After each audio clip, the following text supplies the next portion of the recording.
लोकाभिरामं रणरङ्गधीरं राजीवनेत्रं रघुवंशनाथं कारुण्यरूपं करुणाकरन्तं श्रीरामचन्द्रम्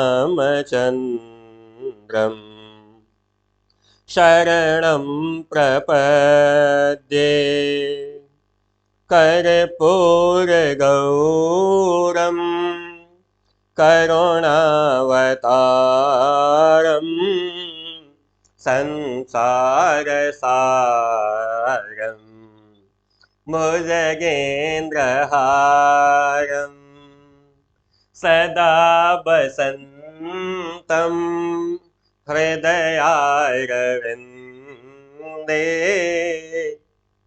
भवं भवानी सहितं नमामि मनोजवं मारुततुल्यवेगं जितेन्द्रियं बुद्धिमतां वरिष्ठं वातात्मजं वानरयूथमुख्यं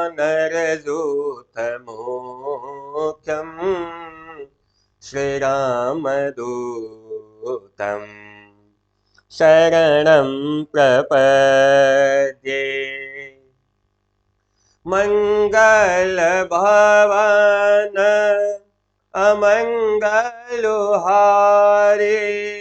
द्रवं सुदशरथ अजिर बिहारी जहि वेदनाथ होई हित मोरा करऊं सुबेगी दासु मैं तोरा बंदं गुरु पद पदुम परागा सुरुचि सुबास सरस अनुरागा बंदं गुरु पद पदुम परागा बंदं गुरु पद पदुम परागा बंदं गुरु पद।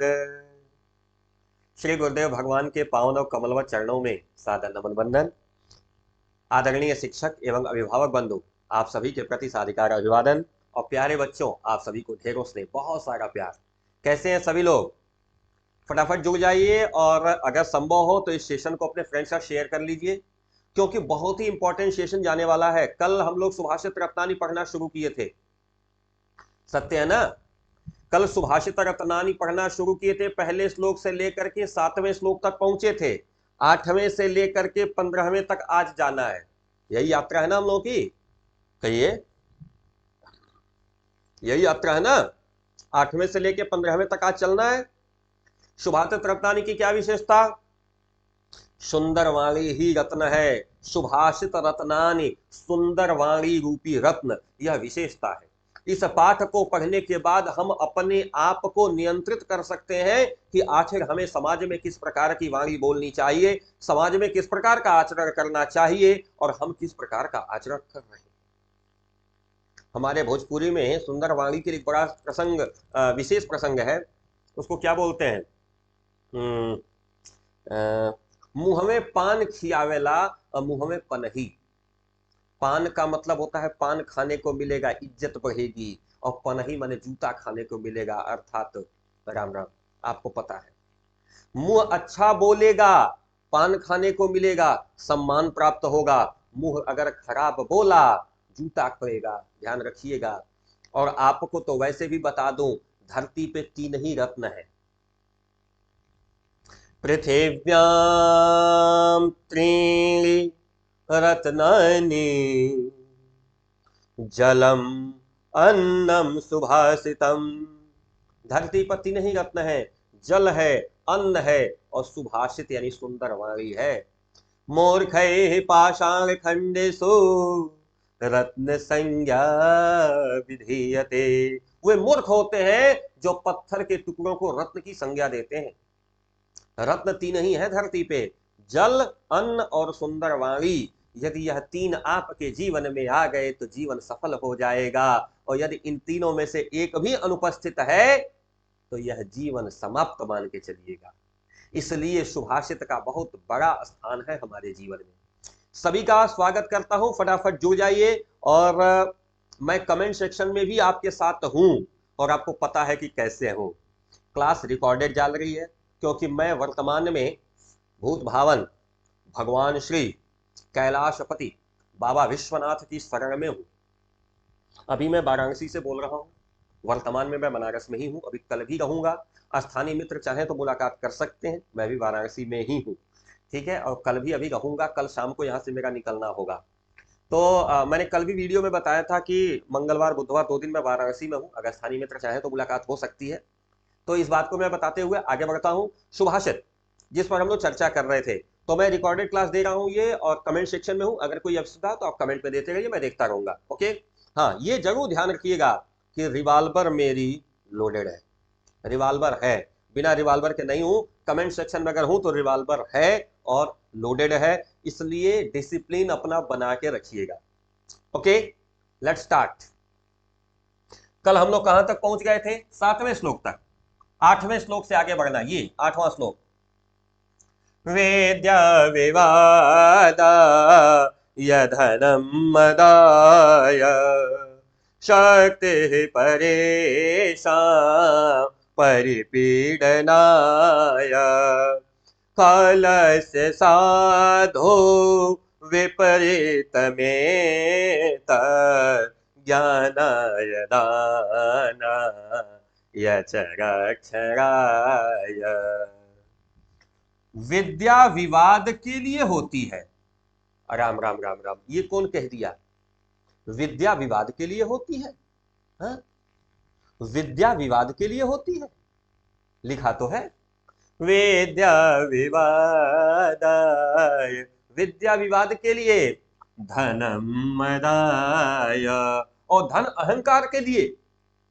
धन आ जाए तो अहंकार हो जाता है, विद्या आ जाती है तो मनुष्य की विवाद करने की प्रवृत्ति बन जाती है। और क्या कहते हैं? शक्ति परेषां परिपीडनाय, और शक्ति मिल गई तो परेशान, दूसरे को, परिपीडनाय, चारों तरफ से पीड़ित करना। राम राम, कहां से कह रहे हैं ये? विद्या विवाद के लिए होती है, धन अहंकार के लिए होता है, और शक्ति दूसरों को पूरी तरह से पीड़ित करने के लिए होता है। क्यों भाई? नहीं, ये होता है खलस्य, दुष्टों का। खल कहते हैं दुष्टों को, खलस्य। ये खल की, जो दुष्ट लोग होते हैं ना, उनके पास विद्या आ जाए, विवाद कर बैठते हैं। हमसे ज्यादा तुम ही जानोगे, इस विषय पे सबसे ज्यादा ज्ञान मेरे पास है, उससे क्यों पूछे, हमसे पूछो, हम बताते हैं। अगर कोई बोलना शुरू करता, चुप बैठो, मैं ज्यादा जानता हूं, मेरी बात सुनो। ऐसी बातें करके वह विवाद उत्पन्न करते हैं। अल्प ज्ञानी, थोड़ा सा भी ज्ञान हो जाए, लेकिन अगर व्यक्ति चरित्र से दुष्ट है तो उस विद्या से विवाद कर बैठता है। यदि धन आ जाए और वह व्यक्ति चरित्र से दुष्ट है, खल है, तो वह उस धन से अहंकारी हो जाता है। और यदि कोई दुष्ट प्रवृत्ति का व्यक्ति है, उसके पास शक्ति आ जाए तो वह क्या करता है? दूसरों को पीड़ित करना प्रारंभ कर देता है। लेकिन अगर कोई साधु व्यक्ति है, साधु अच्छे विचार वाला व्यक्ति है, तो विपरीत में तत्, इसके ठीक विपरीत होता है। क्या क्या विपरीत होता है? पहला मामला, ज्ञानाय। ज्ञानाय कहां से आया? विद्या से। अब विवादाय को हटा के ज्ञानाय करिएगा साधु के लिए। साधु इसके ठीक विपरीत होते हैं। विद्या उनकी ज्ञान के लिए होती है। धनम दानाय, धन दान के लिए होता है, और शक्ति ही रक्षा करने के लिए होती है। ध्यान रखिएगा, दुष्टों की विद्या विवाद के लिए, दुष्टों का धन अहंकार के लिए, जबकि दुष्टों की शक्ति दूसरे को पीड़ित करने के लिए होती है, वहीं साधु का व्यवहार ठीक विपरीत होता है। साधु की जो विद्या होती है वो ज्ञान के लिए होती है, साधु का जो धन होता है वो दान के लिए होता है, जबकि साधु के पास जो शक्ति होती है वो दूसरे की रक्षा करने के लिए होती है। ये रहा इसका अनुवाद जो मैंने अभी एक लाइन में बोला। इस प्रकार का अनुवाद लिख करके आप 5 अंक निकाल सकते हैं, क्योंकि आपको पता है यह श्लोक मैं क्यों पढ़ा रहा हूं। क्यों? क्योंकि इस श्लोक को केंद्र में रख करके आपसे 7 नंबर का एक प्रश्न पूछा जाएगा, जिसमें कहा जाएगा दिए गए श्लोक का संदर्भ सहित अनुवाद लिखिए। यही पूछेगा ना। संदर्भ क्या होगा? प्रस्तुत श्लोक हमारी पाठ्यपुस्तक संस्कृत दिग्दर्शिका के, प्रस्तुत श्लोक हमारी पाठ्यपुस्तक संस्कृत दिग्दर्शिका के सुभाषित रत्नावली नामक पाठ से लिया गया है। यह हो गया इसका संदर्भ 2 नंबर। और 5 नंबर का अनुवाद कि दुष्टों की विद्या विवाद के लिए, धन अहंकार के लिए, जबकि शक्ति दूसरे को पीड़ित करने के लिए होती है, वहीं साधु का व्यवहार ठीक इसके उल्टा होता है। सज्जन लोगों की जो विद्या है वो ज्ञान के लिए, सज्जन लोगों का धन दान के लिए तथा उनका शक्ति दूसरे की सुरक्षा करने के लिए होती है। इस प्रकार से अनुवाद लिख के 5 नंबर, तो आपका हो गया 7 नंबर। और आपको पता है कि अगर 100 में 100 लाना है तो हर प्रश्न पर पूरे पूरे अंक लाने होंगे। किसी को कोई असुविधा?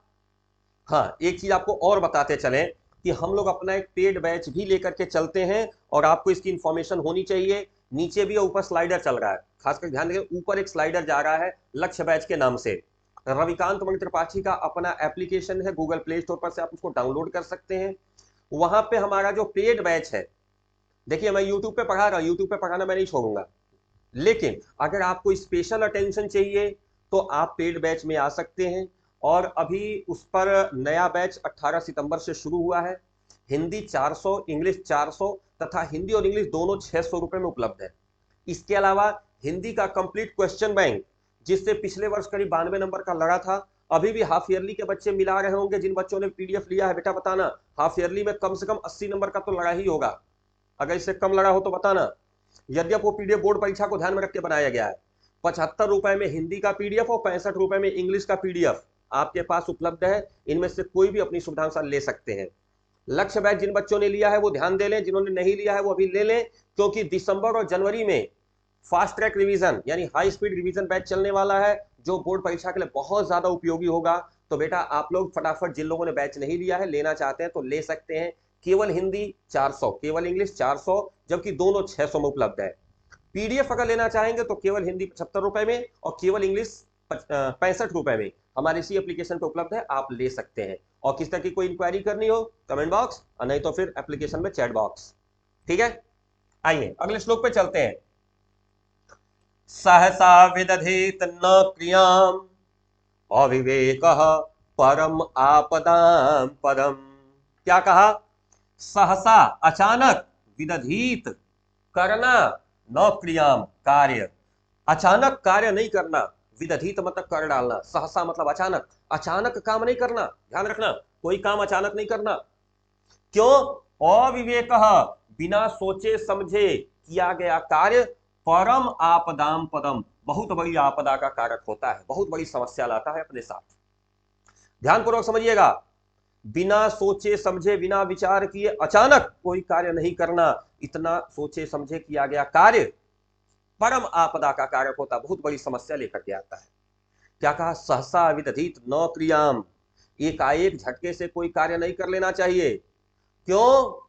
अविवेक, बिना सोचे समझे, परम आपदाम पदम, बहुत बड़ी आपदा आ सकती है, इसको ध्यान रखिएगा। और नहीं तो वृणुते ही विमृश्य कारिणम गुणलुब्धाः स्वयमेव संपदः। ऐसी संपत्तियां, ध्यान रखिएगा, संपदा मतलब ऐसी संपत्तियां जो गुणों की लोभी हैं। ध्यान रखिएगा, ऐसी संपत्तियां जो गुणों की लोभी हैं, वह स्वयमेव अपने आप बिना सोचे समझे जानबूझ करके वर्ण कर लेती हैं। किसका? योग्य और अनुभवी लोगों का। योग्य और अनुभवी लोगों का, गुणवान लोगों का, सच्चरित्र लोगों का, वे संपत्तियां स्वयमेव अपने आप वर्ण कर लेती हैं, अर्थात जा करके वहां पे इकट्ठी हो जाती है, बैठ जाती है। समझ आया? विमृश्यकारिणम शब्द है ऐसे लोग जो धीर बुद्धि वाले हैं, ऐसे लोग जो अनुभवी हैं, ऐसे लोग जो सोच विचार के काम करते हैं, उनके प्रति इन्होंने कहा, क्या कहा? सहसा विदधित नौक्रियाम, झटके से कोई काम नहीं करना चाहिए, अचानक कोई काम नहीं करना। अविवेक परम आपदाम पदम, बिना सोचे समझे किया जाने वाला कार्य बहुत बड़ी आपदा का कारक होता है। और ध्यान रखिएगा, विमृश्यकारिणम, वे लोग जो सोच समझ करके अनुभवी तरीके से कार्य करते हैं, उनकी जो संपत्तियां हैं वो गुणों की लोभी हो करके स्वयं उनका वर्ण कर लेती हैं, तो स्वतः उनके पास आ जाती हैं। ऐसी संपत्तियां जो गुणों की लोभी होती हैं, अर्थात जो गुणवान लोगों को खोज रही होती हैं, कुल मिलाकर तात्पर्य यह है कि लक्ष्मी स्वयं अपने प्रयास करके उस व्यक्ति का वर्ण कर लेती है, उस व्यक्ति के पास चली जाती है जो अनुभवी होता है, सोच समझ करके विचार करके कार्य करता है। श्लोक समझ में आया? किसी को कोई असुविधा? 2 नंबर का संदर्भ है, 2 नंबर का संदर्भ कि प्रस्तुत श्लोक हमारी पाठ्य पुस्तक संस्कृत दिग्दर्शिका के सुभाषित रत्नावली नामक पाठ से लिया गया है। और अनुवाद क्या होगा? अचानक कोई कार्य नहीं करना चाहिए, अचानक किया गया कार्य बहुत बड़ी समस्या का कारक होता है। जो व्यक्ति सोच विचार करके धैर्यवान होकर के कार्य करता है, गुणों की लोभी संपत्तियां स्वतः उसका वर्ण कर लेती हैं, स्वतः उसके पास चली जाती है। किसी को कोई असुविधा? कमेंट सेक्शन में मैं हूं, बताओ भाई, किसी को कोई असुविधा हो बेटा तुरंत बताना। 10वें श्लोक पे आ जाइए। वज्रादपि कठोराणि मृदोनि कुसुमादपि लोकोत्तराणां चेतांसि को न विज्ञातुम अर्हति। क्या कहा? वज्रदपि कठोराणि, वज्र से भी कठोर। वज्र किसे कहते हैं मालूम है? महर्षि दधीचि की हड्डियों से बनाया गया वह अस्त्र जिससे वृत्रासुर को मारा गया था, इंद्र भगवान के पास है ना। दधीचि अपने यहां एक ऋषि थे जिनसे हड्डी मांग करके देवताओं ने वज्र बनाया था, उस वज्र से वृत्रासुर नामक राक्षस को मारा गया था। वह वज्र इंद्र के पास है, देवराज इंद्र, देवताओं के राजा, सबसे कठोर सबसे कठिन हथियार माना जाता है। तो लिखा वज्रादपि कठोराणि, वज्र से भी ज्यादा कठोर, और मृदोनि कुसुमादपि, और फूलों से भी ज्यादा मुलायम। मृदोनि मुलायम, कुसुमात अपि, फूल से भी ज्यादा मुलायम। क्या कहा इन्होंने? वज्र से भी ज्यादा कठोर और फूल से भी ज्यादा मुलायम। लोकोत्तराणाम चेतांसि, लोक का कल्याण करने वाले साधु जनों का चेतांसी हृदय, को न विज्ञातुम अर्हति, कौन जान सकता है, किसके पास इतनी अर्हता है, किसके पास क्षमता है कि जान सके। लोकोत्तराणाम चेतांसी, लोकोत्तराणाम ऐसे साधु लोग जो समाज के कल्याण के लिए लगे रहते हैं, उनके हृदय की बात कौन विज्ञातुम अर्हति, यानी कोई ऐसा नहीं है जिसके पास इतनी अर्हता हो कि उसके प्रति जानकारी कर ले, ज्ञान कर ले। यानी साधु और सज्जन लोग जो समाज के कल्याण के लिए प्रयत्नशील रहते हैं, उनका हृदय वज्र से भी कठोर होता है और पुष्प से भी मुलायम होता है। अर्थात दुष्टों के लिए वज्र से भी कठोर और सज्जनों के लिए फूल से भी ज्यादा मुलायम। कौन जान सकता है? समझ में आई बात? श्लोक को इतना आसान मैं आपके लिए बना दे रहा हूं। अब बताइए, किसी को कोई असुविधा हो रही हो तो बताना भाई। किसी को कोई असुविधा हो रही है बेटा कमेंट बॉक्स में दीजिए, हम देख रहे हैं। बहुत बढ़िया श्लोक आ गया है आपके लिए। हाँ बताना भाई, 10वें श्लोक में किसी को कोई दिक्कत? क्या कहा इन्होंने? वज्र से भी ज्यादा कठोर, फूल से भी ज्यादा मुलायम। हाँ, साधु और सज्जन लोगों के हृदय की बात कौन जान सकता है, किसके पास इतनी अर्हता है, क्षमता है जो जानेगा, है ना। आ जाइए, चलिए। प्रीणाति यः सुचरितैः सपुत्रः, क्या कहा? सुचरितै पितरम प्रीणाति यह सपुत्रः। क्या कहा? प्रीणाति सुचरितै पितरम यह सपुत्र। क्या कहा? इसका तात्पर्य क्या हुआ? यह अन्वय मैंने पढ़ा है। क्या कहा? पितरः मतलब पिता को, अपने पिता को अपने आचरण से प्रसन्न कर दे वही पुत्र है।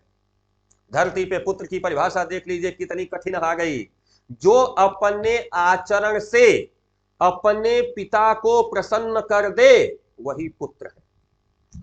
प्रीणाति प्रसन्न करता है, यह माने वह, सुचरित सुंदर चरित्र से, पितरम पिता को, सह पुत्र वही पुत्र है। यदि आपके आचरण से पिता को तकलीफ होती है तो फिर आप पुत्र नहीं। आपके द्वारा किया गया कोई भी कार्य अगर पिता को दुखी करता है तो फिर आप पुत्र कहलाने के पात्र नहीं है। सतर्कता के साथ ध्यान दीजिएगा। प्रीणात यह सुचरितई स्वपुत्र, वही पुत्र है जो अपने आचरण से पिता को प्रसन्न कर दे। और ध्यान दें हमारी बिटिया रानी, आप लोग ऐसा ना समझिएगा कि आपके लिए नहीं कह रहा, ये आपके लिए और ज्यादा कह रहा है। समझ में आई बात? जो अपने आचरण से पिता को प्रसन्न कर दे, चाहे पुत्री हो चाहे पुत्र हो, वही पुत्र कहलाने का अधिकारी है। नंबर 2, यद भर्तुरेव, और जो अपने पति की, भर्ता मतलब होता है पति, यह माने जो, भर्तु एव पति की, हित मिच्छति हित खोजती है, हित की चिंता करती है, सह कलत्रम वही पत्नी है। समझिएगा, जो अपने आचरण से पिता को प्रसन्न कर दे वही पुत्र है, और जो सब प्रकार से अपने पति का हित सोचे वही पत्नी है। कलत्र माने होता है पत्नी। यद भर्तुरेव हितम इच्छति, जो अपने पति के हित की कामना करती है, तत्कलत्रम वही पत्नी है। ध्यान पूर्वक समझिएगा। तृतीय पंक्ति में आते हैं, तन मित्र वही मित्र है। तन मित्र, मित्र कौन है? वही मित्र है, आपदि और सुखे च, जो आपदा में भी और सुख में भी, यानी दुख में भी और सुख में भी, समक्रियम यद, आपके साथ समान भाव से लगा रहे। यानी जब आपके पास धन हो तब भी आपके साथ रहे, और जब आपका धन समाप्त हो जाए तब भी आपके पास रहे, वही आपका मित्र है। नहीं तो यहां तो वही मित्र होता है जब तक आपके जेब में पैसे हैं सभी पूछते हैं आप कैसे हैं। क्यों? जैसे पैसे खत्म भाई साहब भी खत्म। तो ध्यान रखिएगा, क्या क्या उन्होंने बता दिया। अपने आचरण से पिता को जो प्रसन्न कर दे वही पुत्र है, अपने पति के हित की कामना करे वही पत्नी है, वही मित्र है जो आपदा में और सुख में, यानी विपत्ति में भी और सुख में भी समान भाव से आपके लिए कार्य करे, यानी आपकी मदद करे, वही मित्र है। और लास्ट वाली लाइन कहते हैं, एतत्रयं जगति, यह तीनों संसार में, पुण्य कृतौ लभन्ते, अत्यंत जो पुण्य किया रहता है ना उसी को मिलते हैं। जो बहुत ज्यादा जीवन में पुण्य किया रहता है उसी को ये तीनों मिलते हैं। कौन कौन? ऐसा पुत्र जो पिता को प्रसन्न कर दे, ऐसी पत्नी जो अपने पति का हित चाहे, और ऐसा मित्र जो आपके साथ संपत्ति और विपत्ति दोनों में खड़ा रहे। यह तीनों इस संसार में महान पुण्य करने वालों को ही मिलते हैं। कर लेंगे? किसी को कोई दिक्कत? बोलो भाई, किसी को किसी प्रकार की कोई दिक्कत? कहिए। है? बोलो भाई, कोई दिक्कत? 12वें श्लोक पे आ रहे हैं हम लोग। किसी को कोई दिक्कत है? आज का जो सेशन जा रहा है मजा आ रहा है कि नहीं आ रहा है? बोरिंग तो नहीं लग रहा ना? बोरिंग लग रहा हो तो पानी निकाल लीजिएगा, बता रहा हूं। बोरिंग में से क्या होता है? पानी निकाला जाता है, खेत पटाया जाता है। हाँ, हमारा क्लास बोरिंग नहीं हो रही है? हाँ कहो यार, क्लास कैसी चले? मजा आ रहा है नहीं आ रहा है? जल्दी बताओ, कमेंट्स में देख रहा हूं। कामन दुग्धे विप्र कर सत्यलक्ष्मी, कीर्तिम सूते दुष्कृतम याहि नस्ति, शोधा शांता मातरम मंगलानाम, धेनु धीरा सुंदरी तावाच माहु। क्या कहा? कहा इन्होंने कामनाओं का दोहन करती है और करसत्य अलक्ष्मी। ध्यान रखिएगा, करसत्य अलक्ष्मी, अलक्ष्मी मतलब दरिद्रता को खींच लेती है।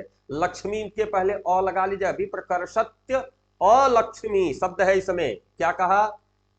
विप्रकर्षति अलक्ष्मी। तो ई और अ मिलके य हो गया है यण स्वर संधि से।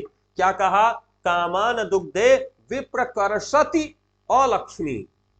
विप्रकर्षत्य लक्ष्मी को शब्द तोड़ेंगे तो विप्रकर्षति अलक्ष्मी।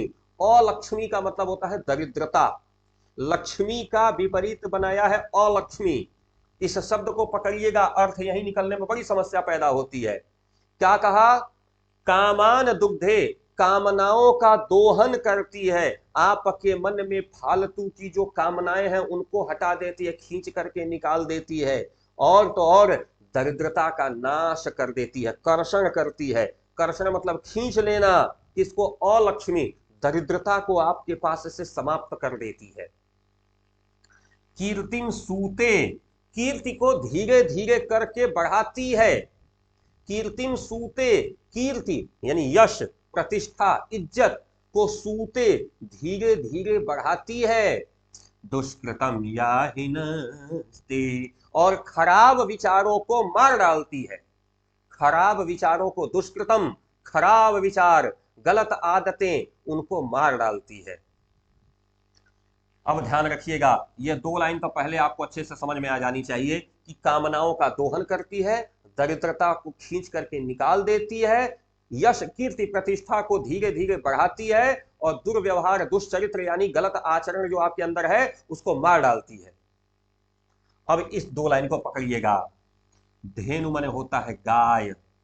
यह गाय कौन सी गाय? ध्यान रखना, कौन सी गाय? वाचम आहु, सुंदर वाणी रूपी गाय। कैसी गाय है? ये शुद्ध है, शांत है और सभी प्रकार के मंगलों की माता है। यह धैर्यवान है और सत्य है और नृत्य। समझ में आई बात? क्या कहा? एक ऐसी गाय है, सत्य और सुंदर वाणी रूपी शुद्ध गाय, सभी प्रकार के मंगलों की माता है। और यह आपके जीवन में ऐसी चीजों को, कामना यानी इच्छा जो हृदय की हो, अगर अच्छी है तो उसे पूर्ण करती है, खराब है तो समाप्त कर देती है, गलत आचरणों को मार डालती है, यश कीर्ति प्रतिष्ठा को धीरे धीरे बढ़ा देती है। ऋषियों ने उसी को क्या कहा है? ऐसी गाय कहा है जो कैसी है? शुद्ध है, शांत है, सभी प्रकार के मंगलों की माता है। ध्यान पूर्वक समझिएगा। क्या कहा है उसको? धेनो धेरा सोनरे का वाचम आहु। आहु मतलब कहा गया है, वाचम माने सुंदर वाणी को। क्या? ऐसी गाय कहा गया है जो हर प्रकार के मंगलों की माता है, जो शुद्ध है, जो शांत है, जो हर प्रकार की इज्जत कीर्ति और प्रतिष्ठा को बढ़ाती है, जो आपके अंदर के खराब भावनाओं विचारों को नष्ट कर देती है, जो आपके यहाँ दरिद्रता का नाश करती है, कामनाओं का पोषण करती है। ऐसी गाय को ऋषियों ने क्या कहा है? सुंदर वाणी रूपी गाय कहा है। समझ आ गई बात ना? कोई असुविधा? बोलो भाई। जो कामनाओं में दोहन करती है, जो दरिद्रता का नाश करती है, जो यश कीर्ति प्रतिष्ठा को धीरे धीरे बढ़ाती है, जो खराब आचरण को आपके अंदर से खींच करके मार डालती है, ऋषियों ने ऐसी गाय को, कौन सी गाय? सुंदर वाणी रूपी गाय की संज्ञा दी है, जो सभी प्रकार के मंगलों की माता है, जो शांत है और शुद्ध है। अर्थ लिख लेंगे ना? अनुवाद में कोई दिक्कत तो नहीं आएगी? बोलो भाई। अब आएगी तो देखा जाएगा। 13वां श्लोक। व्यतिषजति पदार्थान्तरकोऽपि हेतुः न खलु वैरोपान्वित यः संश्रयन्ते। क्या कहा? व्यतिषजति पदार्था अंतर कोऽपि हेतुः। व्यतिषजति मिलाता है, पदार्था अंतरः दूध, अलग अलग तरीके के पदार्थों को, तो इसमें कोई ना कोई कारण होता है। ध्यान पूर्वक समझिएगा। क्या कहा? व्यतिषजति पदार्थांतर कोपि हेतु। यदि दो भिन्न भिन्न प्रजाति के, दो भिन्न भिन्न प्रकार के, जो विभिन्न व्यवहार वाले, अलग अलग आचरण वाले पदार्थ अगर मिलते हैं ना, तो उसके पीछे कोई ना कोई तो कारण होता है। ध्यानपूर्वक समझिएगा, बिना कारण के नहीं मिलते। व्यतिषजति, मिलते हैं, व्यतिषजति मतलब मिलते हैं या मिलाए जाते हैं। पदार्थांतर को भी हेतु, अलग अलग प्रकार के अलग अलग व्यवहार के पदार्थ, तो उसके पीछे कोई ना कोई तो कारण होता है। न खलु बहिरूपान प्लीतयः संश्रयन्ते, कहते हैं खलु शब्द का कोई अर्थ नहीं होता है। खलु शब्द श्लोक प्रतिपूरक होता है, खलु का अर्थ खोजिएगा मत, आप अर्थ सीधे लीजिएगा। न बहिरूपान प्रीतयः संश्रयन्ते, केवल बाहरी स्वरूप से प्रेम का निर्धारण हो जाना या प्रेम का उत्पन्न हो जाना यह संभव नहीं है जब तक दिल न मिले। यानी बाहरी स्वरूप से, केवल बाहर के स्वरूप से प्रेम जो है स्थापित नहीं होता। बहिरूपान, केवल बाहर के स्वरूप से ही प्रेम जो है स्थापित नहीं होता। समझिएगा, यदि दो लोग मिले हैं ना, तो जरूर उसके पीछे कोई ना कोई कारण होगा। केवल बाहर के स्वरूप से प्रेम स्थापित नहीं होता। अब दो उदाहरण लिया है इन्होंने। विकसति ही पतंगस्योदय पुंडरीकम, पतंग माने क्या होता है, मैंने बहुत बार बताया है आप लोगों को, बता सकता है कोई? पतंग माने क्या होता है?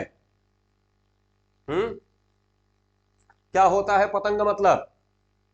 ध्यानपूर्वक समझिएगा, पतंग माने होता है सूर्य। संस्कृत में पतंग माने खिलौना, चक्कर मत जाइएगा, पतंग माने होता है सूर्य। इस आधार पर समझिएगा, जब पतंग का उदय होता है तभी पुंडरीक, पुंडरीक यानी कमल, विकसति खिलता है। सूर्य के उदय होने पर ही कमल खिलता है। सूर्य और कमल के बीच की दूरी करीब 15 करोड़ किलोमीटर है, लेकिन सूर्य के उदय होने पर ही कमल खिलता है। और द्रवति च हिम रश्मा उद्गते चंद्रकांतः, हिम रश्माव उद्गते, जब हिम रश्मि यानी चंद्रमा का उदय होता है तभी चंद्रकांत मणि जो है वो द्रवित होती है, यानी पिघलती है। अब चंद्रकांत मणि एक तरह की काल्पनिक मणि है, जिसके बारे में यह मान्यता है कि सूर्य के प्रकाश में ठोस रहती है और चंद्रमा के प्रकाश में पिघल जाती है, और उसी से अमृत का सृजन होता है, जिससे चारों तरफ आनंद व्याप्त होता है। तो हमारा कवि कहता है कि यदि दो अनंतर पदार्थ, दो विभिन्न प्रकार के लोग अगर आपस में मिले हैं तो उसके पीछे कोई ना कोई कारण होता है। केवल बाहर का स्वरूप प्रेम को स्थापित करने के लिए पर्याप्त नहीं है। क्यों? क्योंकि सूर्य के उदय होने पर ही कमल खिलता है, तथा चंद्रमा के उदय होने पर ही चंद्रकांत मणि द्रवित होती है, यानी पिघलती है। इस प्रकार लिख करके 7 नंबर यहां भी निकाल सकते हैं। 7 नंबर क्या, 5 नंबर अनुवाद से और 2 नंबर संदर्भ से। संदर्भ तो आप लोग लिखना जानेगा, उसको कुछ बताना नहीं है, किसी को बताना है? बोलो भाई, संदर्भ नहीं बताना है किसी को। 14वें पे आइए। निंदन्तु नेति निपुणाः यदि वा स्तुवन्तु लक्ष्मी समाविशतु गच्छतु वा यथेष्टम् अद्यैव वा मरणमस्तु युगान्तरे वा न्यायात् पथः प्रविचलन्ति पदं न धीराः। क्या कहा हमारे कवि ने? हमारा कवि कहता है आपसे, नीति निपुण लोग, जो ज्ञानवान लोग हैं, जो नीति में निपुण हैं, अर्थात जो मस्तिष्क से शक्तिशाली हैं, यानी जो ज्ञानवान लोग हैं, उनकी चाहे निंदा करिए और चाहे स्तुति करिए, कोई असर नहीं पड़ता। निंदा करिए मतलब उनके बारे में बुरा भला कहिए, और स्तुति करिए यानी प्रशंसा करिए उनके बारे में, यानी उनके बारे में अच्छा अच्छा कहिए, उनके बारे में बुरा बुरा कहिए, उनको कोई अंतर नहीं पड़ता। निंदन्तु नीति निपुणाः, नीति में निपुण लोगों की चाहे निंदा करिए वा स्तुवन्तु या स्तुति करिए, कोई अंतर नहीं पड़ता। नंबर 2, लक्ष्मी समाविशतु, लक्ष्मी आकर के बैठ जाए, अर्थात उनके पास पर्याप्त धन हो जाए। गच्छतु वा यथेष्टम्, या फिर वो चली जाए, कोई अंतर नहीं पड़ता। लक्ष्मी आके रहें या फिर चले जाएं, इससे उनको कोई अंतर नहीं पड़ता। अद्यैव वा मरणमस्तु, मृत्यु अद्यैव आज ही आ जाए, मरणम अस्तु यानी मृत्यु अद्यैव वा आज ही आ जाए, वा या नहीं तो युगांतरे यानी तो युग के बाद आवे, कलयुग समाप्त हो जाए तब आए। ध्यानपूर्वक समझिएगा, मृत्यु चाहे आज ही आ जाए या युग के बाद आवे, ध्यान रखिए, न्यायात् पथः, न्याय के पथ से प्रविचलन्ति, न्याय के पथ पर चलते हैं, पदम न धीराः, जो धैर्यवान लोग होते हैं वो न्याय के पथ पर चलते हैं, न्याय के पथ को छोड़ते नहीं। 5 नंबर का अनुवाद क्या बनेगा, कहिए? 5 नंबर का अनुवाद क्या होगा? जो नीति निपुण लोग होते हैं ना, उनकी चाहे निंदा की जाए चाहे उनकी प्रशंसा की जाए, लक्ष्मी उनके पास यानी धन संपत्ति आवे या दरिद्रता चला जाए, दरिद्रता आ जाए, धन चला जाए, लाइन को यूं पकड़ेगा, लक्ष्मी समाविशत क्षत्रिया यथेष्टम, लक्ष्मी आके बैठे या फिर चली जाए, यानी उनके पास धन हो चाहे समाप्त हो जाए, आज ही मृत्यु हो जाए युग के बाद मृत्यु हो, न्याय के पथ को जो धीर लोग होते हैं वो छोड़ते नहीं है, वो हमेशा न्याय के पथ पर चलते हैं। ठीक है, और अंतिम श्लोक है इस पाठ का, ऋषयो राक्षसीम आहु, ऋषियों ने आहु यानी वाणी को राक्षसी कहा है, ऋषयो राक्षसीम आहु, ऋषियों ने क्या कहा है, उस वाणी को राक्षसी कहा है। कैसी वाणी को? जो वाचम उन्मत्त दृप्तयोः, जो अहंकार से उन्मत्त होकर बोली जाती है। दृप्त मतलब अहंकार, उन्मत्त का मतलब होता है आवेश, जो अहंकार के वशीभूत होकर के आवेश में आकर के बोली जाती है, ऐसी वाणी को ऋषियों ने राक्षसी वाणी कहा है। ऋषयो राक्षसीम आहु, ऋषियों ने कहा है राक्षसी वाणी। कौन सी? वाचा, वह वाणी जो उन्मत्त होकर के दृप्तयो यानी अहंकार में बोली जाती है, यानी अहंकार में आवेश में आके खूब जोर जोर से उत्तेजित होकर बोली जाती है, ऐसी वाणी को ऋषियों ने राक्षसी वाणी कहा है। सा योनि, वही जन्मस्थल है सर्व वैराणाम, सभी प्रकार के वैर का, सभी प्रकार की दुश्मनी का वो जन्मस्थल है, वहीं से दुश्मनी प्रारंभ होती है। और सा ही लोकस्य निर्वृति ही, और वही इस लोक का सबसे गैर कल्याणकारी स्वरूप है, वही इस लोक से आपको पार करा सकता है, अर्थात प्रतिष्ठा का हनन करा सकती है, आपकी पूरी प्रतिष्ठा को ले बीतती है। अब समझ में आई बात? ये श्लोक तो आसान है। अब बताओ पूरे में कहीं किसी को कोई दिक्कत? यानी इस संसार में उन्मत्त होकर के, अहंकार से युक्त होकर के आवेश में बोली जाने वाली वाणी को ऋषियों ने राक्षसी वाणी कहा है। ऐसी वाणी समाज में कभी प्रतिष्ठा नहीं पाती और साथ ही समाज में बैर का कारक बनती है, समाज में दुश्मनी को जन्म देती है। हो गया ना एक लाइन में अनुवाद? अब बताइए किसी को कोई असुविधा? सेशन कैसा रहा? मजा आया नहीं मजा आया ये बताइए। सुभाषित रफ्तानी पाठ बहुत ज्यादा महत्वपूर्ण पाठ है, ध्यानपूर्वक सतर्कता के साथ समझिएगा। क्लास आपकी रिकॉर्डेड थी, इसलिए मैं हर कमेंट का जवाब नहीं दे पाया। हाँ, जहां तक मेरे से हो सका आप लोग कमेंट करते रहे तो मैं बीच बीच में बताता भी रहा। तो मुझे लगता है कि क्लास अच्छी गई होगी, आप लोगों को समझ में आया होगा। फिर भी कोई असुविधा अगर रह गई हो तो पीडीएफ में इसका कंप्लीट डिटेल अवेलेबल है, और अभी एप्लीकेशन पे मैंने पढ़ाया नहीं है, ऐप पे अभी मैं पढ़ाऊंगा। ओके, तो जो बच्चे लक्ष्य बैच में है उनको तो दोबारा एक बार और मौका मिल जाएगा, और जो लोग पीडीएफ लिए हैं पीडीएफ उनको काम चल जाएगा, ये आपको पता ही है। दिसंबर और जनवरी, अच्छा एक चीज और बता दो, मान के चलिए कि 20 अक्टूबर से, मैंने 15 कहा था लेकिन 2-4 दिन और आगे बढ़ा लीजिए, 20 अक्टूबर से मान चलिए आपका व्याकरण पोर्शन में शुरू करूंगा, जो कि 30 नवंबर तक जाके कंप्लीट होगा। और दिसंबर और जनवरी में हाई स्पीड रिवीजन चलेगा, उसके लिए आपको लक्ष्य बैच ज्वाइन कर लेना चाहिए। लक्ष्य बैच में हिंदी 400, इंग्लिश 400 और कॉम्बो बैच 600 में अवेलेबल है। वहां पे दिसंबर और जनवरी 2 महीने में बहुत ही शानदार हाई स्पीड रिवीजन बैच हम लोग चलाएंगे। तो जो बच्चे नहीं लिए हैं बैच उसमें आ सकते हैं, आपका स्वागत है। मैं रविकांत त्रिपाठी आपके साथ बना रहूंगा, जब भी जैसे भी आपको किसी प्रकार की कोई असुविधा नहीं होने दूंगा, ऐसा मेरा विश्वास है। तो आप सभी को मैं आमंत्रित करता हूं कि अपना app Ravikant Tripathi Google play store से जरूर डाउनलोड कर लीजिए, और शेष फिर देखते हैं अगले चैप्टर के साथ मिलते हैं जल्दी ही। और मैं अभी बनारस में हूँ, कल दोपहर बाद तक बनारस में ही रहूंगा। अगर आप में से कोई स्थानीय जन हो मुलाकात करना चाहे तो स्वागत है। दूसरी चीज कि संभावित रूप से शनिवार और रविवार 2 दिन में मथुरा और वृंदावन में हूँ। अगर कोई आगरा, हाथरस, मथुरा, वृंदावन के भैया बहनी हो तो वहां पे भी मुलाकात हो सकती है। शनिवार और रविवार 2 दिन में वहां हूँ। ओके, तो अगर आप में से कोई हो मिलना चाहे तो 14 और 15 2 दिन यानी शनिवार और रविवार मथुरा वृंदावन में मेरा निवास है, प्रवास है। तो अगर कोई व्यक्ति हो, हाथरस का हो, आगरा का हो, मथुरा वृंदावन का हो, तो 14 और 15 में मिल सकता है। और यदि आप वाराणसी से हैं तो आज और कल दोनों दिन वाराणसी में ही है। आपका स्वागत है और तैयारी करिए मस्ती के साथ। मिलते हैं जल्दी, तब तक के लिए सादर नमस्कार, सत श्री अकाल, जय हिंद।